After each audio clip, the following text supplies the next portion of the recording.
Graças a Deus por nosso Senhor Jesus Cristo. Graça nós rendemos ao Senhor por seu carinho, seu zelo, seu amor incondicional que Ele tem por cada um de nós. Nós sabemos que sem o Senhor nós não somos nada, nós não podemos nada, mas Ele pode todas as coisas naquele que nos fortalece.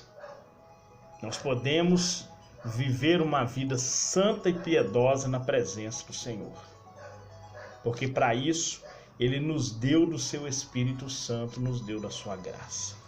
Amém? Nós vamos estar falando hoje, irmãos, sobre evangelização dos grupos desafiadores.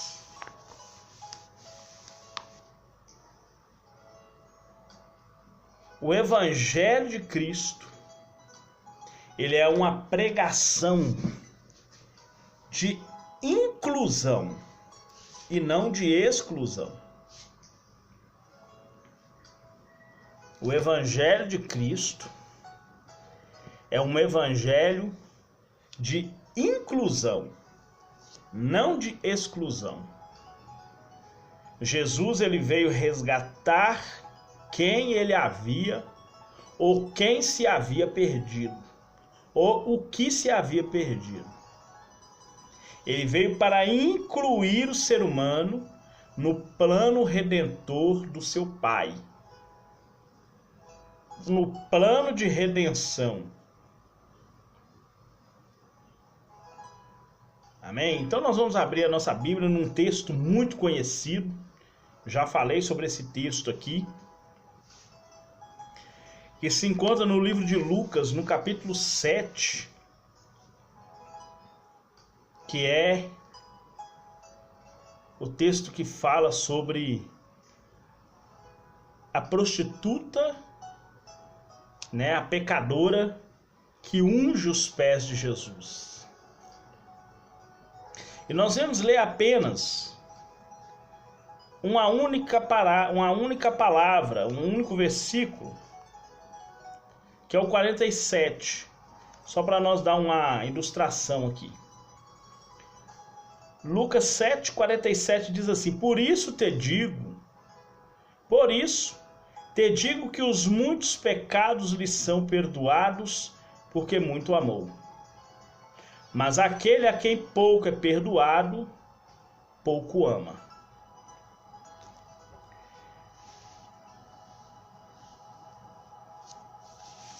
Jesus, quando ele esteve aqui na terra, ele comissionou a igreja ao evangelismo. Mas no tempo que Jesus comissionou o evangelismo, já existiam vários grupos de fariseus, saduceus, zelotes, pessoas que já tinham suas opiniões ou suas crenças já formadas, o que não é diferente no nosso meio hoje. Hoje nós nos deparamos com os grupos desafiadores que existiam também naquela época, que eram prostitutas, homossexuais, ladrões, cobradores de impostos, igual no caso de Mateus, de Zaqueu, herodianos, pessoas que tinham um determinado meio de vida. E diante desse desafio que a igreja foi comissionada a enfrentar, nós temos que ter em mente que Jesus, ele pregou o evangelho da inclusão, tanto inclusão social quanto inclusão religiosa, num novo modo de vida. Foi o que aconteceu com essa mulher aqui, que era marginalizada por ser prostituta e por isso foi desprezada pela sociedade israelita, inclusive por esse fariseu, Simão o leproso. Então, Jesus anuncia o evangelho da inclusão. E a narrativa desse texto que, além dessa mulher ungir Jesus, lavou-lhe os pés com lágrimas e enxugando com seus próprios cabelos. Isso mostra a ação inclusiva do Evangelho de Cristo. Isso mostra a ação inclusiva do Evangelho de Cristo. A reação do fariseu, o incluído, vendo a pecadora adorando Jesus, o fariseu pôs-se a murmurar contra o caráter e a missão de Cristo. Se este homem fosse de fato profeta, saberia quem e qual é a mulher que lhe toca, porque é uma pecadora. Ele está julgando ou colocando ao mesmo nível o caráter de Jesus, que é santo, com o daquela mulher que era pecadora. Mas isso não vem ao caso. O caso é que ele exclui também Cristo, assim como ele excluiu a mulher. Esse é o ponto. E o que Jesus veio mostrar foi que esse fariseu, por se julgar bom, justo, repleto de boas obras, aos próprios olhos já estava incluído no reino de Deus. Os fariseus tinham-se por... Os fariseus, assim como a maioria dos outros judeus, eles tinham que eles eram inclusos no reino de Deus unicamente pelo fato de serem descendência de Abraão.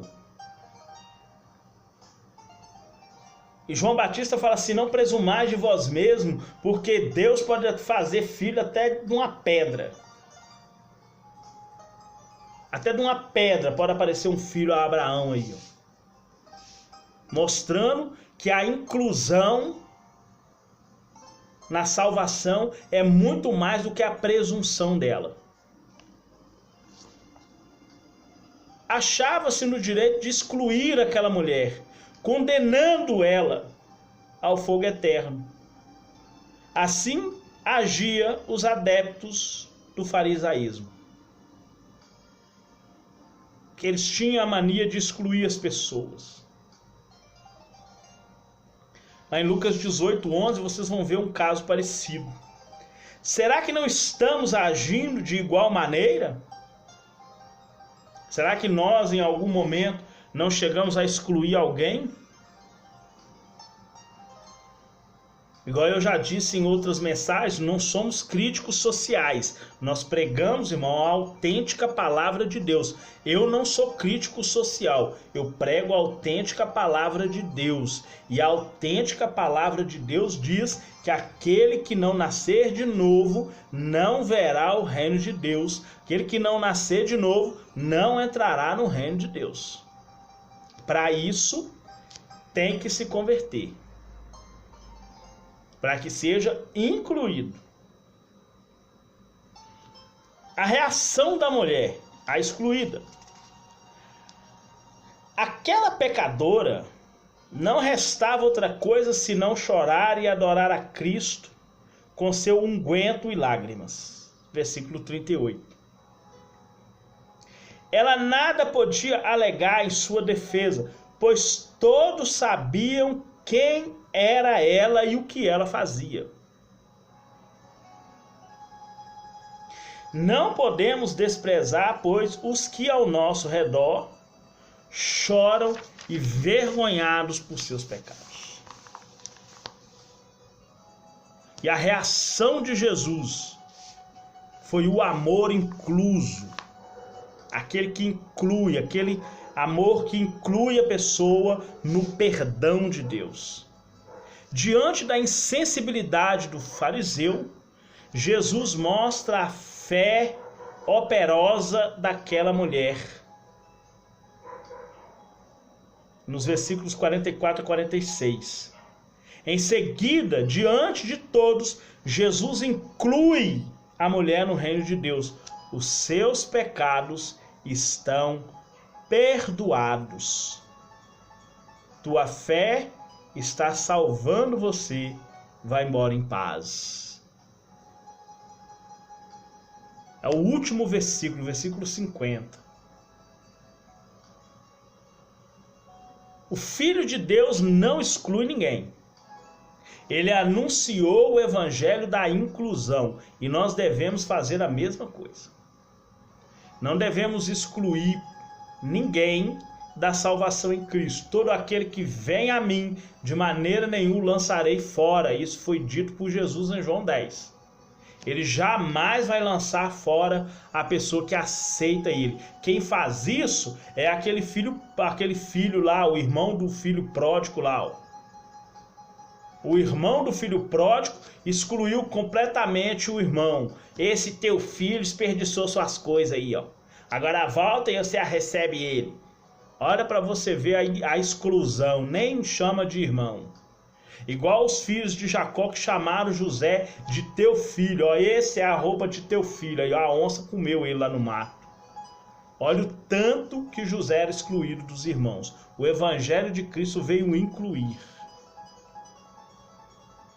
Embora Jesus seja amigo dos desertados e pecadores, seu ministério, as pessoas menosprezadas, não inclui interesse nos membros respeitáveis da sociedade. Não quer dizer que Jesus excluía as pessoas de boa fama, não. Ele aceitava todos, tanto que quando o soldado lá, o centurião veio atrás dele, ele recebeu o centurião e falou: vai, porque o teu servo está vivo. Incluiu o centurião também. Então, o relato do jantar de Jesus na casa de Simão ilustra seu ensino sobre o pecado e a salvação. Uma mulher entrou na casa de Simão sem ser convidada. Lucas chama essa mulher pelo termo grego, né? Bamartolos, que quer dizer prostituta, mas que foi traduzido para pecadora, né? Que ela sabia que Jesus estava lá, a refeição que ele estava participando não era particular, como era comum naquele tempo, um jantar, né? Em honra a um mestre, porque Jesus era um mestre. E mesmo assim essa mulher foi lá sem ser convidada. Obviamente essa mulher tem pouca ou nenhuma preocupação com a opinião pública. Ela esqueceu que uma mulher descrente, ou melhor, uma mulher decente, isso lá entre os israelitas, viu? Isso lá entre os israelitas, a mulher não soltava o cabelo em público. Parece justo dizer que ela já conhecia Jesus, ou reconhecia ou recebeu já como Salvador. Então o ato dela ter ido lá, soltar os cabelos, chorar e ungir, já era o que a gente chama de conversão. Ela já havia posto no coração ser uma serva de Deus a partir daquele momento. Ela, por ter estado entre as pessoas que ouviram Jesus e foram convencidos dos seus caminhos maus, ela se arrependeu, mudou de vida e pôs no caminho do autorrespeito. Como pecadora perdoada, ela conhece o real sacrifício.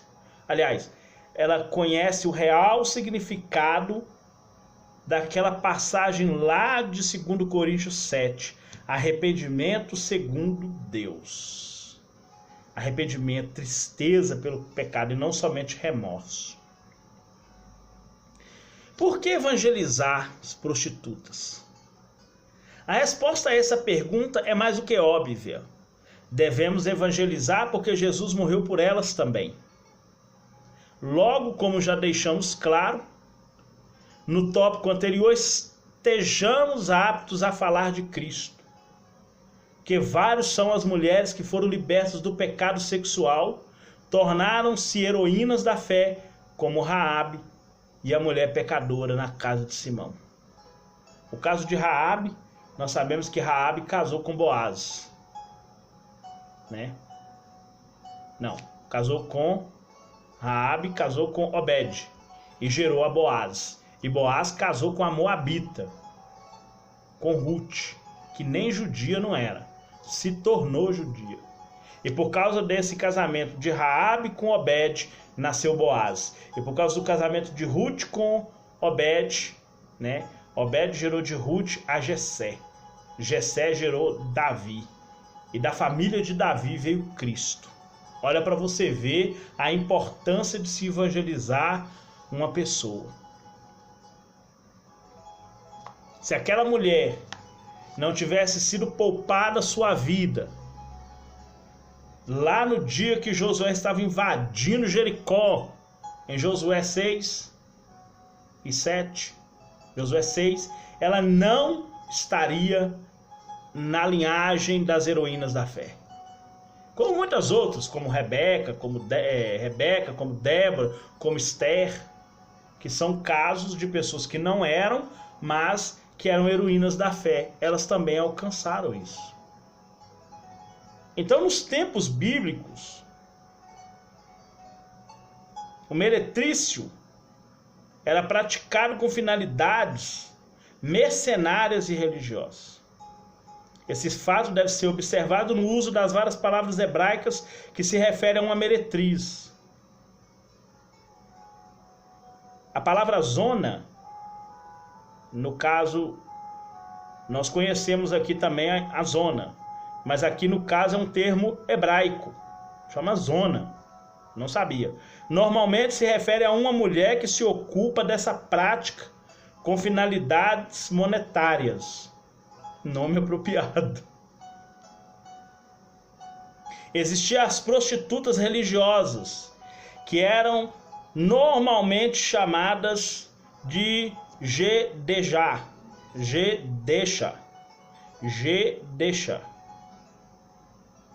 que eram as prostitutas dos templos pagãos.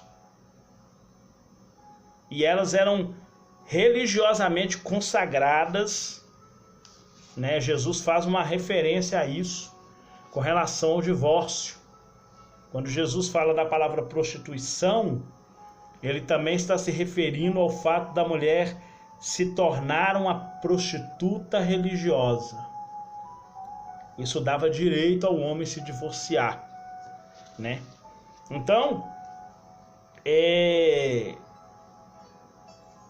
no caso dos homossexuais, das lésbicas, ao contrário que alguns supõem, Cristo também liberta e salva homossexuais. Esse grupo também precisa ser incluído em nossas ações. Vamos falar sobre o homossexualismo em Corinto.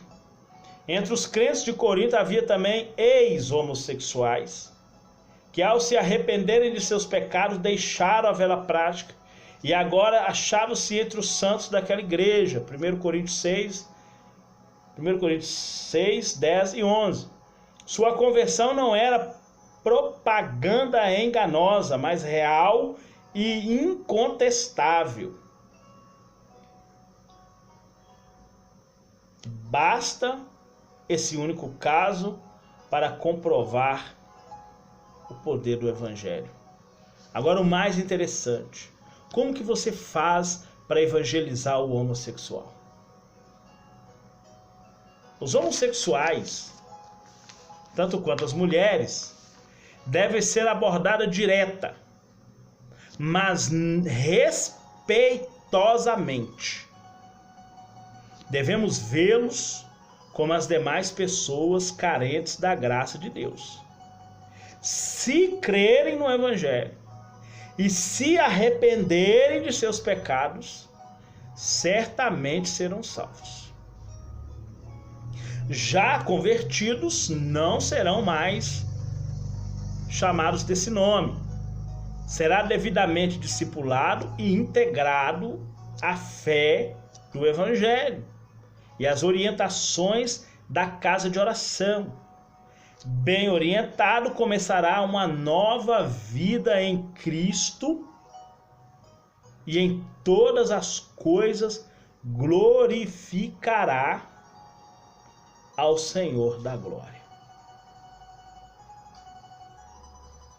Então, nós devemos também evangelizar as meretrizes, os homossexuais, as lésbicas, assim como devemos evangelizar ladrões, traficantes e os demais grupos da sociedade. E todas as almas que nós ganharmos será para o reino eterno do nosso Pai. E que Deus possa te abençoar em nome de Jesus. Pai querido, Pai santo, Deus de amor, de misericórdia. Deus, nós agradecemos ao Senhor por tudo. Muito obrigado, Pai, pela tua palavra. Em nome de Jesus Cristo. Amém e glória a Deus. Que Deus abençoe sua vida poderosamente, em nome de Jesus.